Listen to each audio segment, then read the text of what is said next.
Hey guys, it's Chelsea and Mona here from The Financial Diet, and obviously this is kind of a weird time. So we are going to go back to a lot of our regularly scheduled programming soon enough. Most of which, all of which basically we've pre-recorded. But I wanted to quickly get in this video before that to just kind of talk to you guys about what's going on, how we're dealing with it, what to expect from TFD, all that stuff. And I have Mona here for just moral support and levity, and also because a lot of you, when I asked for questions, were like, no question, but can we see Mona? So here she is. So obviously it's going to be Tuesday when you guys see this. I'm recording on Friday, the 20th. So, really anything could change between now and then, who knows? But from what it looks like, we'll still very much be where we are right now, which is most of us, especially if you're responsible, are socially isolating. Many of us have gone completely remote in our work or have lost our jobs. Hospitals all over the country and all over the world are starting to be at capacity, if not past capacity. All of this, of course, going on because of the coronavirus, or COVID-19 as this strain is being called, which is a virus that, as we have all heard at this point, has a fatality somewhere around about 10 times that of the common flu, which means that for people in our population, particularly who are older or are immunosuppressed, this is the kind of illness that can require hospitalization or even end in death, which obviously will put an immediate burden on the ability of, for example, hospitals to care for them. We will not have enough supplies. We will not have enough ventilators if a critical mass of the population is to get sick. So right now, all of that, working from home, staying away from our friends, not going out to bars and restaurants, is being done in an effort to slow the virus, or flatten the curve, as you guys, I'm sure, have all heard, as much as possible, because we know that we're not going to prevent people from getting it or dying from it, but we have to try and minimize it as much as possible and take it in waves so that our healthcare system is able to ride out the worst of it and not get overwhelmed. Although it's pretty much inevitable, especially in places like here in New York City, that there will be some overwhelming at some point. I mentioned that I'm in New York City. Most of the TFD staff is in New York City. A few have already gone to other places to get out of the city, particularly because it is such a hotbed of the illness right now. But we are all pretty much central to New York or New Jersey, which means we are very much in areas that have been on a heightened level of isolation for a longer period of time than a lot of people around the country. By the time this airs, I don't know what all of the measures will be, but right now in New York City, we are currently voluntarily sheltering in place, meaning we're not leaving unless essential, and we're staying within about a mile of our homes, even when we do something like go for a walk. But it looks like over the weekend, Governor Cuomo is going to put in a measure to essentially ban all gatherings of individuals that are non-essential, which basically means all of them. So suffice it to say, it is a way of life that I think a lot of us are really taken aback by. And I happen to be in a particularly unique situation because completely by coincidence and by a hilarious cosmic joke of timing, my husband, who is an immigrant here to the US, because of administrative issues with his applications, he's applying for his green card and therefore is going through a whole process with that, has had to move out of the country temporarily. Temporarily being, we think in this case, about 9 to 12 months.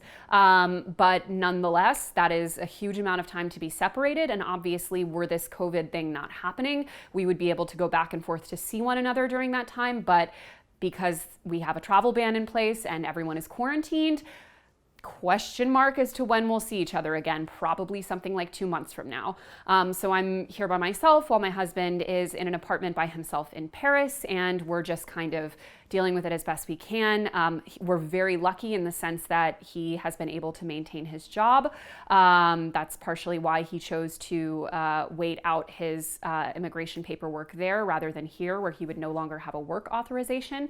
So financially, we feel very safe comparatively. And also we know that this is a choice that we're making for the best. But obviously it still sucks to have your husband be halfway around the world when everyone is on lockdown from a really scary pandemic. So that sucks. No two ways about it. But, even within the TFD team, there are other people who are dealing with all kinds of situations. We have a pregnant employee who's obviously dealing with the chaos of that. We have, there's immunosuppression on our team. We have team members who've been separated. We have spouses who've already lost their jobs. So it is a scary time for everyone. And I very much put the context of what is happening with Mark and myself in the broader context of what is happening to everyone at this time. A lot of you guys, when I throw out the call to questions, have asked me how TFD is doing. TFD is very lucky in the sense that we're totally financially independent. We don't have any kind of debt. We operate very conservative financially, so we have a good cash reserve. We have extremely low overhead and are able to work perfectly fine remotely. So we are one of the best positioned small businesses out there to be able to weather this. So no one on our team is being laid off. We're not having to cut back hours. We're not having to slow production. And that's fantastic. But of course, even with that being said, we're still going to feel the effects of this. We're still going to see an extreme decrease in business over the next few months. It's just kind of inevitable. So this is the storm that we weather along with everyone else. And we obviously have immense solidarity with small business owners all over the country right now. But we do feel lucky in that we are better prepared to deal with it than most people. I'm also someone who has diagnosed generalized anxiety disorder. My case is very mild and manageable. I am not currently on any prescription medication. I have taken prescription medications in the past specifically to deal with insomnia as a result of anxiety. And that is something I very much deal with to this day. And obviously this situation hasn't been helping. I very much, like a lot of people with anxiety, have a tendency to catastrophize and to panic. But interestingly, I have found that this situation has brought out in me, sure, a good measure of anxiety and a good measure of panic, but also a sense of resilience and optimism that I didn't really expect to feel. I think, quite frankly, the thing that is most important for my own mental health in this time, and that has been most important to keep in mind, is it's not about me. I am so lucky in this situation, even with a husband in France. I am healthy, I am young, I am rather well equipped to handle the coronavirus if and when I get it here in New York City. I'm able to work from home. I have the unbelievable luxury of keeping my job. I have savings. I'm in such a lucky position. And more importantly, right now, what is most needed of all of us is a sense of personal resolve and a sense of personal strength, because and I can't speak for all of the people watching it, some of you might be people who are on the front lines of this, but the people who are going to have to keep society running, the people working in hospitals and delivering packages and manufacturing essential supplies and stocking our grocery stores and giving us our prescriptions, those are the people who really have it hard, who are really going to suffer in this and really throw themselves out there for us. And if the least I can do is stay my ass home, work hard, and get through it by cuddling my dog a lot, I'm blessed to be able to do so. And that is just really the long and short of it. And I think if you don't force yourself to have the highest measure of gratitude possible and the highest measure of, understanding the luxuries that you have, even if you are totally quarantined alone, like I'm going to be for the foreseeable future, I live in a time where I can video call anyone that I love at any time and see them and talk to them and hear their voice. That in and of itself is an incredible blessing. I have, an unbelievable level of luxury in my life that so many people will never experience, let alone in a time of hardship. So I have personally found that keeping that gratitude top of mind at all times and keeping in mind who's really having to be on the front lines of fighting this, and really having that, quote unquote, wartime mentality of it is about the collective, not about the individual. And that although we may feel isolated, isolating ourselves is one of the most collective things we could possibly do at a time like this is a powerful feeling. And I find it to be a powerful antidote to anxiety. On a more pragmatic level of like people asking, how do you keep working? Aside from all of the basics of like stretch, make sure you get outside when you can, be near an open window, all that basic stuff. Keep a routine, try and like not stay in your pajamas for 3 days in a row, take showers. Of course, all of that stuff is helpful. And of course you should do it. But in terms of, for those of you who might specifically be having to focus on work right now, just remind yourself every day how fucking lucky you are to still have a job and to still be able to do it. And try as hard as you can to focus on doing a good job while you can, because so many people around you would kill to be able to still be working. Again, as I mentioned, our small business is better positioned than most to weather this storm. And all I can think of is all of the small businesses all around my city who cannot say the same thing.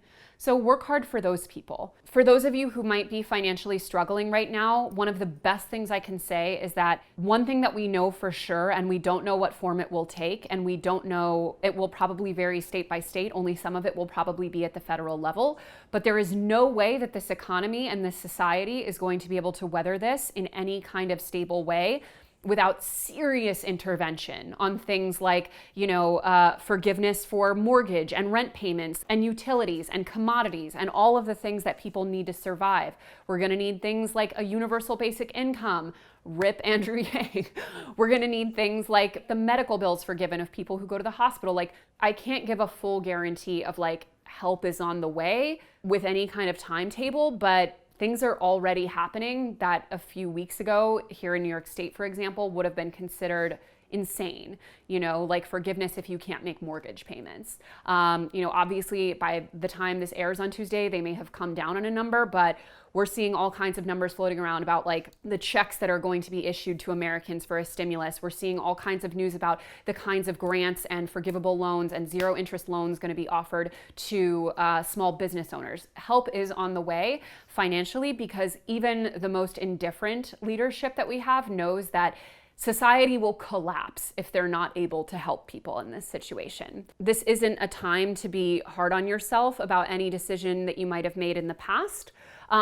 This is the time to really be focused on organizing collectively with the people around you and doing everything you can to push those in leadership to find solutions for all of us. If you're someone who was living paycheck to paycheck and is completely panicking right now, all I can say is at the very least, do not beat yourself up for having been in this position. Forgive yourself and focus on getting through tomorrow. That's all you can do at this time. Lastly, on like the overall topic before I get to your questions, so many people ask us all the time when we do events with TFD who are rightfully concerned about the climate. This was all pre-corona, for the record. How can I invest in a retirement fund if I'm afraid that, the world will be collapsed by the time I hit retirement? One of the things that is so important to keep in mind with your financial life and your life in general, but particularly your financial life, is that it is all about making decisions on what is likely to happen. And I could never give someone a guarantee that, for example, due to climate change, the market will be worthless and your 401k will be worthless or non-existent in 50 years. But what I can say is that that is most likely not going to be the case. If we look back at the market over decades and even centuries, we know what we can say is that although things may be different, although life may look different, we will generally tend to find an equilibrium. And if you are in a situation where your 401k tomorrow is utterly worthless, it is unlikely that dollars you might have stashed underneath your bed are all that valuable either. So choosing to panic and abandon or opt out of entirely things like saving for the future, investing, etc., is likely only going to work against you. In this COVID situation, we are likely to come and find a balance. The truth of that balance is it will be somewhere between minimizing unnecessary deaths and preserving some semblance of economic stability. Each country will find that balance in a different place. Knowing America, ours is a little bit likely to be tilted economy rather than life, but we're going to find a balance and we're going to find a stasis. And you will have wanted at that time to make the best, most long-term thinking decisions that you can. So things like panicking and taking all your money out of your retirement fund, or even really not continuing to contribute consistently if you can afford to do so in a diversified and balanced way, is not going to serve you in that long term. You have to think long term, and you have to think about what is most likely to happen. And if you start basing your own financial and strategic life decisions on what will happen in a sort of Mad Max future where your entire retirement account is worthless and the market is worthless and your dollar is worthless, then you should just be doomsday prepping at that point, because what you're imagining is a scenario where you are fighting your neighbor to the death for water. What is very likely as a result of the coronavirus is that we are going to have to turn our society somewhat more toward sustainable, socialized solutions to these things. I'm an optimist by nature, so part of me wants to say that I think that out of this, we might have a real shot at Medicare for all in the long term. I think that we might have a real shot at things like much more robust Social Security, much more robust unemployment benefits, much more robust access to emergency funding for things like small business. But even in a situation where Social Security is incredibly robust, people still had private retirement accounts. People still were supplementing their retirement. So just because we may get more socialized on some of these fronts, and God, I hope we do, that's not going to eliminate the need for any of your current strategies. One thing that has been very helpful to me in this situation has been being really historical in my analysis. There is a fine, fine line between staying informed through the media and being glued to your screens 24/7 and being impacted by news that is not necessarily complete or relevant or necessary, and is often framed in the most terrifying way so as to get attention. And when you look back through history at times that have caused mass disruption. Not always, but often it is an opportunity for positive growth and development. And when I look around at some of these packages that are being proposed, even by the most staunch fiscal conservatives in our current government, I say, when our backs are against the wall, we realize that we cannot all do this alone, and that we live in a collective society where the health and security and safety and employment of our neighbor is as important as our own families. And that is a lesson that I can only hope and pray everyone will take away. So now I'm back for part 2 of this video, the COVID video, with my beer in hand, which is answering you guys' questions from Twitter when I threw it out there today, just kind of about any and all things I might be covering in this video. So let's just get right to them. Please just have Mona cameos. That came up a few times. Obviously, you guys saw her. She's currently wandering the hallway, but if she comes back, I'll pick her up. What, if any, good recipes you've been cooking or what you've been watching / listening to? I love big batch cooking in general, so this is kind of my time to shine. I'm doing lots of pasta sauce, soup, obviously stuff that freezes well. Also a great way to support your local restaurants, cafes, etc. if they're still open, is to big batch order things from them that could freeze well, stuff like Sicilian pizza, pastries, soups, broths, all that kind of stuff. But I've been doing a lot of that at home. I made a big batch of pesto, big batch of like tomato salad, sausage and peppers, just like all kinds of stuff that like stores well, freezes well. I couldn't get enough of it. So that element of this has been great. I think I'm gonna make French onion soup in the next day or so. I was in the process of building my emergency fund, but I only got 1 month in savings so far. That's already huge and more than so many people. So truly thank your former self. I will need to use it to pay for my essentials. How do I recover my emergency fund from this pandemic since I am not able to work during this time? Again, first and foremost, huge thanks to your former self that you had the foresight to do that. That is huge and more than many. And not only are you lucky to have been able to do that, you are smart enough to have done that. Huge congratulations. And the fact that you even have an emergency fund to work off of in this time puts you in a good place. As I mentioned earlier, for people who are on the edge financially, the best thing I can encourage you to do is to stay abreast of the kind of stimuli of the kind of stimulus packages and relief checks and relief grants and forgivable or zero interest, everything that's coming your way in order to help you survive this time. Keep an eye on it every single day. Follow sources like TFD will be reporting on it. Our friend Erin from Broke Millennial has put together a great spreadsheet of resources. See what is available to you and make absolutely sure that you take advantage of it. That's the best thing you can do right now. And of course, when things go back to normal, And they will, even if it's a slightly different normal, keep on the same mentality that led you to saving an emergency fund in the first place. So good job. Ideas for how to help people who are struggling most with everything going on aside from social distancing. I'm not really sure what this means. This question is a little confusingly phrased, like who are struggling most with everything going on aside from social distancing. I assume you mean people who are older or immunocompromised, who can't really fend for themselves in this environment, who can't do things like grocery shop. Here in New York City, there are tons of great organizations being sort of like built impromptu where people can volunteer to help deliver supplies, groceries, essentials to those in need.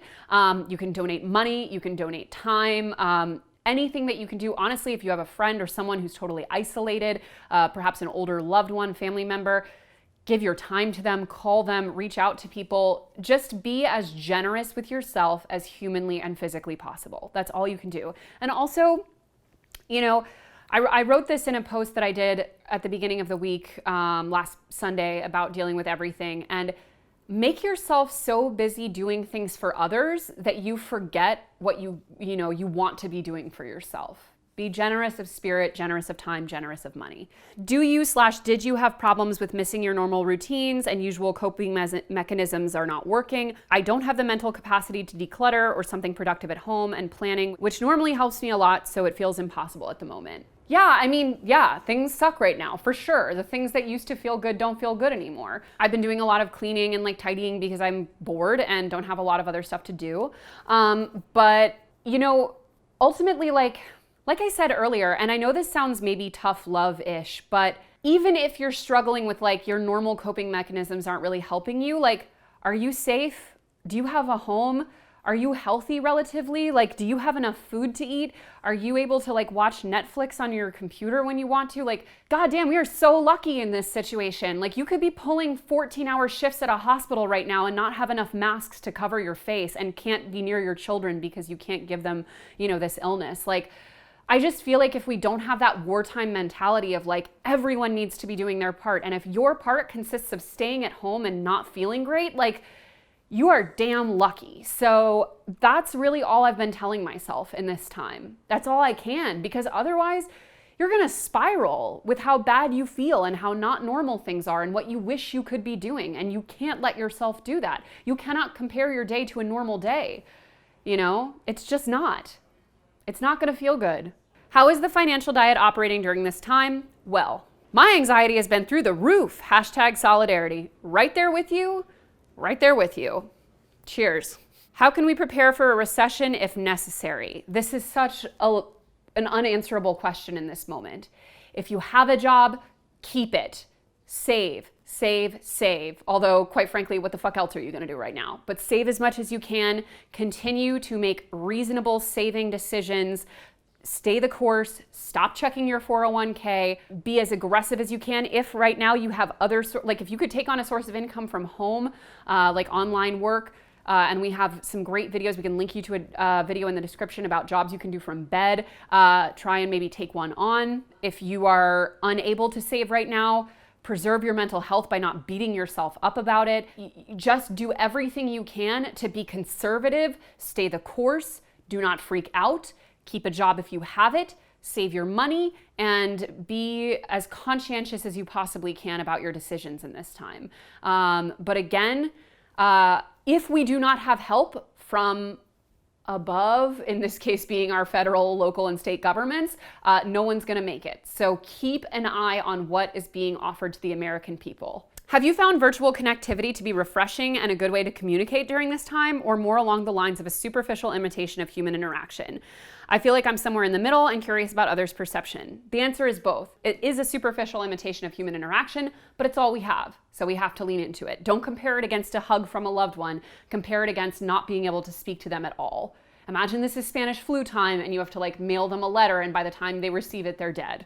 Any advice on negotiating rent, in this case commercial spaces, for small businesses? Keep an eye on what your legislation is doing. In many cases, there are already legislations being passed. By the time this video goes up, there may be even more legislation passed all over the country that is helping people who are unable to make rent payments, unable to make mortgage payments. Know the law in your area, know what you have on your side. If you're not able to make it, or if you have to negotiate it down, when you send that information, send it with what is backing you up on the legal front. I think here in New York, they've already eliminated evictions right now. You can't evict people right now, and that's for 90 days. They're also doing relief if you can't pay your mortgage and can show proof of financial hardship.